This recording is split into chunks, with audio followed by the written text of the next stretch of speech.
अक्सर ये कहा जाता है कि युवाओं को मौका नहीं दिया जाता है चुनावी क्षेत्रों में। लेकिन जब बीजेपी ने ये कर दिखाया और मैथिली ठाकुर को अलीनगर से टिकट दे दिया तो कई लोगों के कई तरह के सवाल उठने लगे हैं। मैं बीजेपी की एक चीज की जरूर तारीफ करना चाहूंगा कि वो बड़े बड़े फैसले लेने में काफी तेज रहती है और फैसले ले भी लेती है। फिर वो अलग बात है कि उस फैसले की वजह से क्या गलत हो रहा है और क्या सही हो रहा है।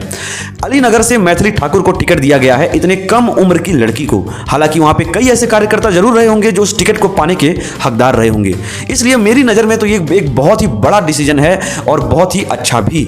लेकिन इसके साथ एक और सवाल आ रहा है कि उन कार्यकर्ताओं का क्या जो सालों से मेहनत कर रहे थे, जो जनता के बीच में रह के उनके सुख दुख के साथी बन रहे थे, क्या उनका कोई हक नहीं था उस टिकट पर? लेकिन इन सब के अलावा भी मेरे कुछ ऐसे सवाल हैं मैथिली ठाकुर से जो मैं पूछना चाहता हूं। अगर हम 2005 से 2025 तक की बात करें तो बीजेपी ने बिहार में सीधे तौर पर या फिर किसी गठबंधन के जरिए करीब करीब 14 साल राज किया। लेकिन फिर भी आज भी बिहार को इतना पिछड़ा हुआ राज्य माना जाता है। बिहारी अगर कहीं भी दिल्ली और मुंबई अगर चले जाते हैं तो बाहर में उनको वो इज्जत आज भी नहीं मिलती है जो उनको मिलनी चाहिए।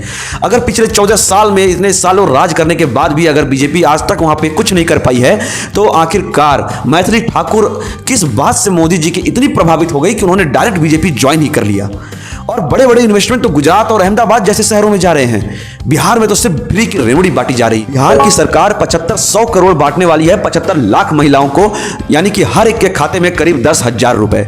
क्या ये मोदी जी का पर्सनल फंड का पैसा है जो वो सिर्फ एक योजना के नाम पर इतने ज्यादा पैसे बांट रहे हैं फ्री की रेवड़ी में?